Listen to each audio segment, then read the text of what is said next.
Welcome to Fireside Gaming. I'm Billum, and we're diving back into the world of mecha with a look at Armored Core Project Phantasma. This is the second game in the Armored Core series and came out on the PlayStation 1. Before we get too far into this retrospective, I have to advise watching my review of the first Armored Core game if you haven't already. That first game set the stage for the two following PS1 games with largely identical gameplay, and I don't intend to repeat myself for each of these videos. I also have to stress that Project Phantasma is much more akin to an expansion for Armored Core rather than a completely new game. That's not to say it doesn't offer its own unique story and missions, but it's a game I really recommend only playing after experiencing the first Armored Core. And there's a major reason for that. One of the coolest features of the Armored Core series is the ability to transfer save data forward to new games. That means players can take their save data from Armored Core with them when they start Project Phantasma. This lets them bring along all of the funds and parts they've collected in the first Armored Core game. That includes parts that can't be obtained in Project Phantasma. It basically acts as a way to keep playing as the same character after completing the first game, even if there are some story problems with that idea. Why don't we get into that story real quick? Prepare for spoilers, by the way. Project Phantasma takes place 2 years prior to the events of Armored Core. The player takes on the role of a nameless Raven, a mercenary that pilots the Armored Core mechs that the game is named for.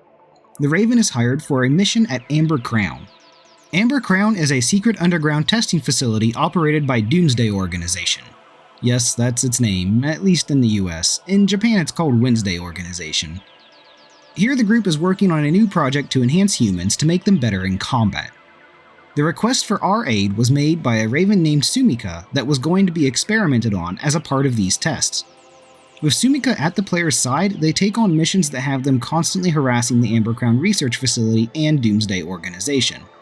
These missions include taking out defenses, stealing secret data from inside the facility, attacking supply transports, and more. During a few of these missions, the Raven encounters another AC pilot named Stinger.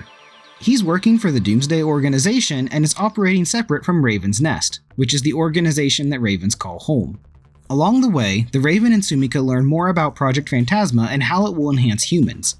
This comes to a head with the defeat of Doomsday Organization, but before Sumika can claim the Project Phantasma data for herself, Stinger steals it away. This has the Raven taking on Stinger and his custom Vixen AC one last time. Following his defeat, Stinger merges with the Phantasma mech to become one unified killing machine. But despite his best efforts, he's still unable to take down the player. With Amber Crown destroyed, Doomsday Organization no more, and Stinger and Project Phantasma dead, Sumika thanks the player for their help, suggesting that the next time they work together, she should get a discount. The story of Armored Core Project Phantasma is much more straightforward than the one found in the original game. Rather than an interconnecting web of events that all tie back to the takedown of an AI attempting to control humanity, this game's story is much more linear and smaller scale. Every single mission the player takes on is directly tied to the fall of Amber Crown, and there's not many of them. There are 17 missions in total, with the player only experiencing 14 of them in a single playthrough. To put that in perspective, the original Armored Core features 47 total missions, with players tackling 35 of those missions in one run through the game. But that doesn't mean missions are all Project Phantasma has to offer. The game introduces the Arena, a staple of the Armored Core series. This arena gives players 49 opponents to challenge across 13 maps as they rise in rank. I personally love the Arena, as each fight is a one-on-one test between two Ravens to prove who's the better pilot. The battles go by in just a couple of minutes, and they reward players with additional money and new parts to use with their AC. And some of those parts are dang powerful. I used the finger machine guns gained by completing the arena to mop the floor with Stinger after he combined with Project Phantasma. During my climb to the number 1 position in the arena, I found myself surprised by just how many times the game really challenged me with opponents that, frankly speaking, were well beyond my skill level. But that doesn't mean that I gave up. Instead, I would switch up my AC and try fighting them on different maps. These two factors play a major part in progression and make each hurdle the player encounters feel more like a puzzle that needs solving. At least most of the time. I can't deny that there are some AC pilots in the arena that just don't hold up to their rank. Fighting a high-ranking opponent only for them to go down in just a few seconds is somewhat underwhelming. Just take a look at this unedited fight against Necron, the top-ranked Raven in the arena, and you'll see what I mean.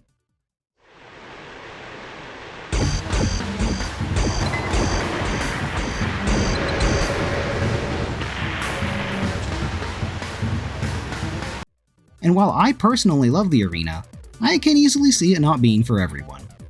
If that's the case, players will end up breezing through Project Phantasma in just a few hours. It might take a little longer than that if they don't transfer their save data from Armored Core 1, but again, I really stress not doing that. It would make Project Phantasma feel much more hollow in my opinion. The only reason I could see to not is to do a chronological playthrough of the Armored Core series. See, Project Phantasma takes place 2 years prior to the events of AC1. That means it's kind of strange that players can bring their decked out mechs from the first game here. It's really a small issue, and one I don't necessarily care about personally, but I do have to mention it as it makes for a strange timeline when playing the series in release order. And to add to that, players can't take their data from Project Phantasma to AC1. That's due to the new parts added in the game that just didn't exist when the first game was made.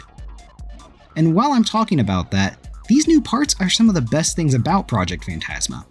Of course, we get new weapons and AC pieces to play with, like legs and arms and heads and all that jazz, but there's also some really interesting additions. For example, one of the new back items in this game is a spare magazine.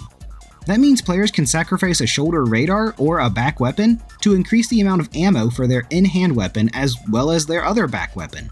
That's such a welcome addition considering some of the longer missions in Project Phantasma, and also helps out with a few of the tougher ravens in the arena.